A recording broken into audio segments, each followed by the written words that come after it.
You don't need a $2,000 tablet or the newest iPad Pro to start making digital art. I know it feels like you do sometimes, like everyone else around you or online already has all the fancy gear, a full setup, and a perfectly curated desk. But the truth is, you can start creating right now with far less than you think. I wanted to make this video for anyone who's been staring at digital art videos and thinking, I'd love to try that, but I can't afford all the equipment. Because the thing is, tools help, but they don't make the artist. And the beauty of digital art is that there's always a way in. So today, join me on a quest to become a better artist while we talk about the digital art starter kit. What you actually need to get started, what's nice to have, and how to build your setup on a real budget.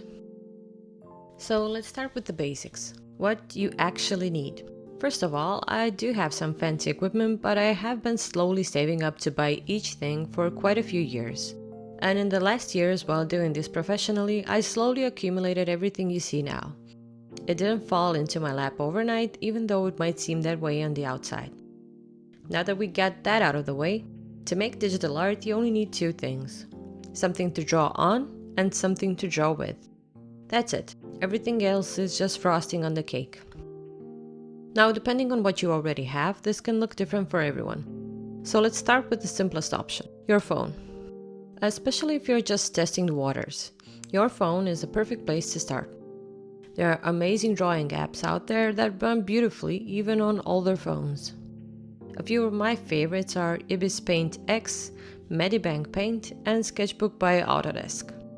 If you want, you can pair that with a cheap stylus from Amazon, one of those $10 rubber-tipped ones, or even just use your finger to start doodling and see how you like it. At this point, you're not looking for precision, you're looking for practice. The second option, of course, is your laptop or PC. If you already have a computer, great, you're halfway there. All you need now is a drawing tablet. And no, not the screen kind that costs a fortune. The kind I recommend starting out with is a non-display tablet, like the ones from Wacom, Huion, or Ibis Pen. I started on a Wacom Bamboo back in the day. It was a tiny non-display tablet which I fell in love with. At the time it cost only around $50. Drawing while looking up at your monitor feels strange in the beginning, but your brain adapts quickly. These tablets are a cheap starting point. They only cost around $40 to $70 and they last for years. If you can stretch your budget a bit further, a small display tablet like the Huion Canvas 13 or the Ibis Pen Artist 12 can give you that draw directly on screen experience for around $200 or less. But the thing is, you don't need that right away.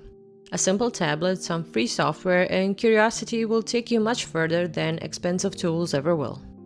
It's also important to mention the iPad route. Now, if you already have an iPad, congratulations. You've got one of the most flexible art devices out there. Paired with an Apple Pencil, it becomes a full digital sketchbook. The best app for this setup, and honestly one of the best apps ever made, is Procreate. It's a one-time purchase, around $10, and that's it. No subscriptions and no hidden fees. Procreate isn't available to you, you can always try Ibis Paint, Medibank, or Infinite Painter, all of which are excellent, budget-friendly alternatives. Now let's talk software. What's worth paying for? This part tends to scare a lot of people off because software can get pricey really fast, especially when you see professionals using Adobe Photoshop or Clip Studio Paint EX. But honestly, you can make professional quality art even with free software. Let's break down the best options by level and budget. Krita is my personal favorite for beginners and pros alike. It's open source, free, and packed with features. It's amazing for painting, concept art, and illustration. Medibank Paint is perfect for comic artists and manga. Sketchbook by Autodesk is beautiful, intuitive, and works on almost anything. And Ibis Paint is a surprisingly powerful mobile app, great for starting small or sketching on the go. But if you're ready to invest a little, these are some that are paid but well worth the price. Procreate, as I already mentioned on the iPad, is a $10 one-time purchase. And Clip Studio Paint. It's around $50 for the basic version, but incredible brushes and tools for both painters and comic artists. They offer a subscription service as well, which you don't have to take if you don't want to. Even though Photoshop is still the industry standard, I'd avoid getting locked into subscriptions early on. You can always upgrade later on once you know what you really need. And it's also important to mention some accessories that make life much easier but aren't really necessary. I personally own a few gloves for drawing tablets. They help your hand glide smoothly and keeps the screen clean. Besides, it stops apps like Procreate to undo at random if you press too hard on your screen with your palm like I often do. A stand if you're using a Wacom Cintiq or some bigger screen tablets. A screen protector with a paper texture.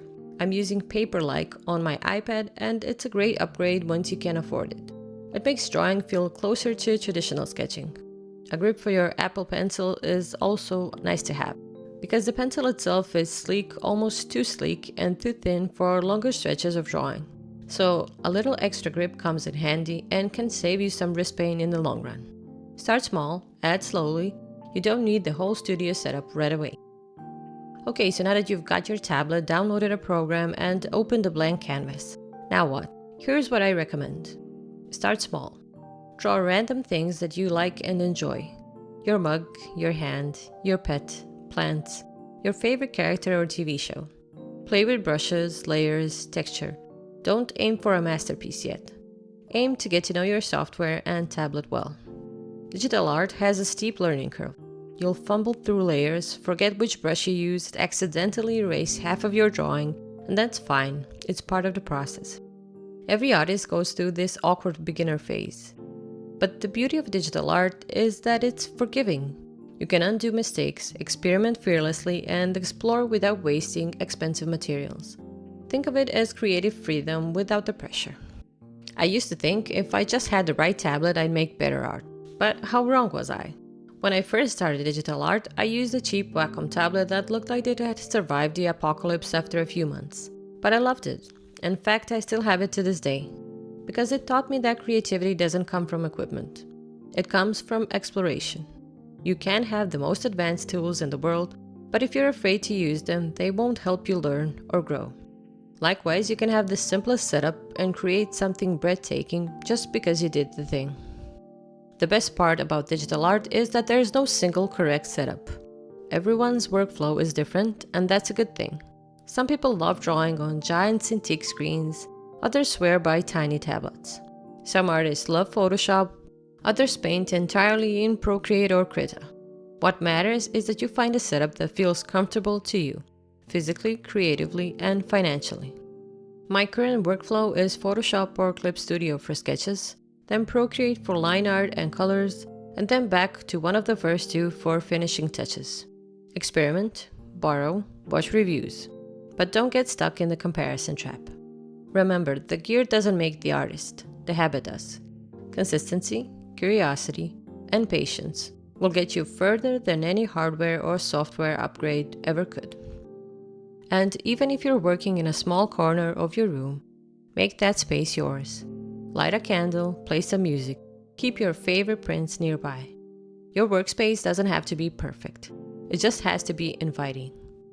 The goal isn't to build the perfect setup overnight. It's to create an environment where you truly want to create. An environment where you want to spend your time in. Getting started in digital art doesn't have to be intimidating or expensive. What matters most is that you start, wherever you are with whatever you have. The best setup in the world can't replace your curiosity, your perspective, or your heart. Those are the things that can only come from you. So grab what you have and just start drawing. Messy, imperfect, joyful. That's how every digital artist begins. If you've enjoyed this video, don't forget to leave a like and subscribe. And as always, I'll see you in the next one.